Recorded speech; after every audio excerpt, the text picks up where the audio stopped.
فلسفہ سنگیت تک رسائی مل گئی۔ وہ پہلے ہی نوازے ہوئے لوگ تھے، ان کی روح اور لوگوں کی نسبت اس کے لیے پہلے سے تیار تھی، لیکن ان کی تعداد بہت ہی مختصر ہے، اور کچھ لوگ ایسے بھی تھے جن کو صرف سونے سے دلچسپی تھی۔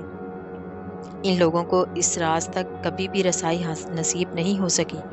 وہ یہ بھول گئے کہ سیسا، تانبا اور لوہے کی اپنی اپنی منزلیں ہیں۔ جو کوئی بھی کسی اور چیز کی منزل میں مداخلت کرے گا وہ اپنی منزل تک کبھی بھی نہیں پہنچ سکے گا۔ کیمیاگر کے الفاظ لڑکے کو مردہ لگے۔ کیمیاگر ریس سے ایک سپی اٹھائی اور بولا، کبھی یہ صحرا بھی سمندر رہا ہوگا۔ مجھے معلوم ہے، لڑکے نے جواب دیا۔ کیمیاگر نے لڑکے کو کہا کہ وہ سپی کو اپنے کانوں کے ساتھ لگائے۔ لڑکے نے بچپن میں کئی بار سپیاں اپنے کانوں کے ساتھ لگائی تھی اور اسے سمندر کی گونج سنائی دی تھی۔ سمندر اس سپی میں اس لیے سما گیا کہ یہی اس کی منزل ہے، اور یہ اسی طرح ہی رہے گا جب تک صحرا دوبارہ سمندر میں نہیں بدل جاتا۔ دونوں اپنے گھوڑوں پر سوار ہوئے اور احرام کی سمت میں چل پڑے۔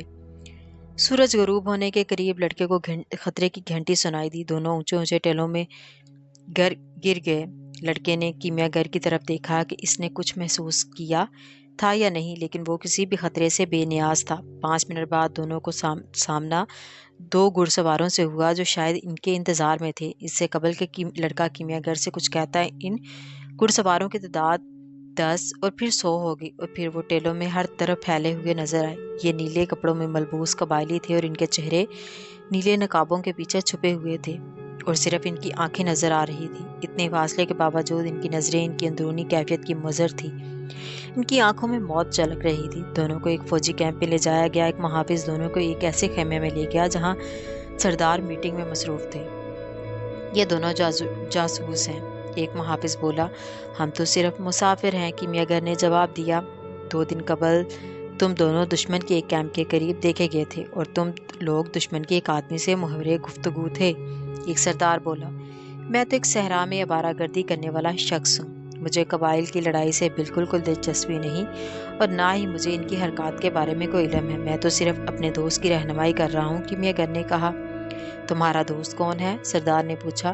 کیمیاگر ہے، کیمیاگر نے جواب دیا۔ یہ قدرت کی طاقتوں کو پہچانتا ہے اور آپ کے سامنے اپنی غیر معمولی طاقت کا مظاہرہ کرنا چاہتا ہے۔ لڑکا خاموشی اور خوف سے سن رہا تھا۔ ایک غیر ملکی یہاں کیا کر رہا ہے؟ ایک اور عرب نے پوچھا۔ یہ آپ کے قبیلے کو دینے کے لیے رقم لایا ہے، اس سے قبل کہ لڑکا بولتا کیمیاگر نے جواب دیا، اور لڑکے کے تھیلے میں سے سونے کے سکے نکال کر سردار کے حوالے کر دیے۔ سردار نے خاموشی سے یہ سکے وصول کیے۔ یہ بہت سارے ہتھیار خریدنے کے لیے کافی تھے۔ کیمیاگر کیا ہوتا ہے؟ سردار نے سوال کیا۔ کیمیاگر وہ شخص ہوتا ہے جو دنیا اور قدرت کو جانتا ہو۔ اگر یہ چاہے تو آپ کے اس کیمپ کو صرف ہوائی طاقت کے ذریعے ملیا میٹ کر سکتا ہے۔ خیمے میں قہقہے گونجنے لگے۔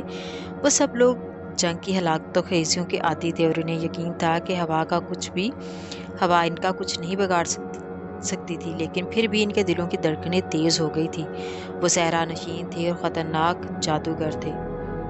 میں یہ دیکھنا چاہوں گا کہ لڑکا یہ سب کچھ کس طرح سے کرتا ہے، سردار بولا۔ اس کام کے لیے اسے 3 دن درکار ہوں گے، کیمیاگر نے جواب دیا۔ یہ اپنے آپ کو ہوا میں تحلیل کرے گا تاکہ آپ کے سامنے اپنی طاقت کا مظاہرہ کر سکے۔ اگر یہ ایسا کرنے میں ناکام رہا تو آپ کو اپنی جان کا نذرانہ پیش کرے گا۔ تم مجھے اس چیز کا نذرانہ کیسے پیش کرو گے جو ہے ہی میری ملکیت؟ سردار نے غصے سے جواب دیا۔ انہیں 3 دن کی مہلت دے دی۔ لڑکا خوف کے مارے برا حال ہو رہا تھا۔ کیمیاگر نے اسے سہارا دیا اور وہ دونوں خیمے سے باہر آ گئے۔ انہیں یہ مت معلوم ہونے دینا کہ تم خوف زدہ ہو، کیمیاگر نے اس کے کان میں سرگوشی کی۔ یہ بہادر لوگ ہیں اور بزدلی سے نفرت کرتے ہیں۔ لیکن لڑکا کچھ بولنے سے قاصر تھا۔ انہیں قید کرنے کی کوئی ضرورت نہیں تھی، کیونکہ کہ صحرا میں سواری کے بغیر ہر انسان قیدی ہی تھا، اور ان کے گھوڑے پہلے ہی ضبط ہو چکے تھے۔ ایک دفعہ قدرت نے پھر اپنی کئی زبانوں کا مظاہرہ کیا تھا۔ صحرا جو صرف تھوڑی دیر پہلے آزادی کی علامت تھا، اب ایک ناقابل عبور فصیل کی شکل اختیار کر گیا تھا۔ تم نے انہیں میری جمع پونجی دے دی، لڑکے نے کیمیاگر سے گلہ کیا۔ وہ سب کچھ جمع کرنے میں میں نے پوری زندگی گزاری ہے۔ اس دولت کی تمہارے لیے کیا حیثیت ہوتی اگر تم زندہ ہی نہ ہوتے؟ کیمیاگر نے جواب دیا۔ تمہاری دولت نے ہمیں زندگی کے 3 دن مہیا کیے ہیں، اور دولت انسان کو اتنا کچھ بھی کبھی نہیں دے سکتی۔ لڑکا اتنا خوفزدہ تھا کہ اس پر دنائی کی باتوں کا کوئی اثر نہیں ہو رہا تھا۔ اسے کچھ سمجھ نہیں آ رہا تھا کہ وہ اپنے آپ کو ہوا میں تحلیل کرے گا وہ آخر کیمیاگر تو نہیں تھا۔ کیمیاگر نے محافظ سے قہوہ منگوایا اور لڑکے کی کلائی پر تھوڑا سا قہوہ ڈالا۔ اس کے جسم میں سکون کی ایک لہر دوڑ گئی۔ کیمیاگر زیر لب کچھ پڑا جو اس کی سمجھ سے بالاتر تھا۔ اپنے آپ پر خوف مت طاری ہونے دو، کیمیاگر نرمی سے بولا۔ اگر تم نے ایسا کیا تو تم اپنے دل سے مخاطب نہیں ہو سکو گے۔ لیکن مجھے نہیں معلوم کہ میں اپنے آپ کو ہوا میں کیسے تحلیل کروں، لڑکے نے کہا۔ اگر کوئی اپنی منزل کی تلاش کی لگن رکھتا ہے تو اسے ہر چیز کا علم ہوتا ہے جس کی اسے ضرورت ہوتی ہے۔ صرف ایک چیز اس خواب کی تعبیر تک پہنچنے میں رکاوٹ ہوتی ہے، وہ ہے خوف، ناکامی کا خوف۔ کیمیاگر نے جواب دیا، میں ناکامی سے خوف زدہ نہیں ہوں۔ مجھے معلوم ہی نہیں کہ میں اپنے آپ کو ہوا میں کیسے تحلیل کروں۔ تو پھر تمہیں سیکھنا پڑے گا، کیوں نہ کہ اسی پر تمہاری زندگی کا انحصار ہے۔ لیکن اگر میں ایسا نہ کر سکا تو پھر اپنی منزل کی تلاش میں تمہیں اپنی جان سے ہاتھ دھونا پڑیں گے۔ لیکن بہرحال تمہاری موت ان لاکھوں لوگوں کی موت سے بہرحال بہتر ہوگی جنہیں یہ معلوم نہیں کہ ان کی منزل کیا ہے۔ پریشان ہونے کی کوئی بات نہیں ہے، کبھی کبھی موت کا خوف انسان کو زندگی سے زیادہ قریب کر دیتا ہے۔ پہلا دن گزر گیا۔ نزدیک ہی قبائل کے درمیان خون ریزی جھڑپ ہوئی اور کئی زخمی کیمپ میں لائے گئے اور مرنے والوں کی جگہ نئی کمان پہنچا دی گئی اور زندگی اپنی ڈگر پر دوبارہ سے رواں دواں ہوگی۔ موت کچھ بھی بدلنے سے قاصر ہے، لڑکے نے سوچا۔ تم کچھ عرصہ ابھی اور زندہ رہ سکتے ہو۔ ایک جنگجو اپنے ساتھی کی لاش سے مخاطب تھا۔ لیکن بہرحال تمہیں ایک دن مرنا تھا اور آج کے دن مرنا کل کے مرنے سے مختلف نہیں ہے۔ شام کے وقت کیمیاگر صحرا کی طرف اپنے باز کے ساتھ دکھائی دیا۔ وہ شکار کے لیے گیا تھا۔ مجھے ابھی تک نہیں معلوم کہ میں اپنے آپ کو ہوا میں کیسے تحلیل کر سکتا ہوں، لڑکا کیمیاگر سے مخاطب ہوا۔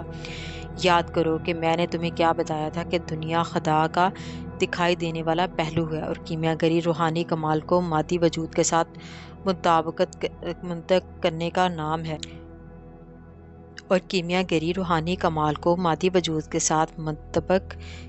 نام ہے۔ کیمیاگر نے جواب دیا، آپ یہ کیا کر رہے ہیں؟ اپنے باز کو کھانا کھلا رہا ہوں۔ میں اپنے آپ کو ہوا میں تحلیل کرنے سے قاصر ہوں، اس لیے ہم دونوں مرنے والے ہیں۔ تو پھر اس کو کھانا کھلانے کا کیا مقصد ہے؟ تم شاید موت سے ہمکنار ہو جاؤ۔ کیمیاگر نے جواب دیا، مجھے تو اپنے آپ کو ہوا میں تحلیل کرنا آتا ہے۔ دوسرے دن لڑکا کیمپ کے قریب موجود پہاڑی پر چڑھ گیا۔ محافظوں نے کوئی اعتراض نہیں کیا۔ انہیں معلوم تھا کہ یہ لڑکا اپنے آپ کو ہوا میں تحلیل کر سکتا ہے، اس لیے وہ اس کے قریب جانے سے گھبرا رہے تھے۔ اس نے تمام دوپہر صحرا کو گھورتے اور اپنے دل کی آواز سننے میں گزار دی۔ اس نے اندازہ لگایا کہ صحرا نے اس کا خوف محسوس کر لیا تھا۔ دونوں کی ایک ہی زبان تھی۔ تیسرے دن سردار نے کیمیاگر کو بلایا۔ چلو دیکھتے ہیں کہ لڑکا اپنے آپ کو ہوا میں کیسے تحلیل کرتا ہے، سردار بولا۔ چلیں، کیمیاگر نے جواب دیا۔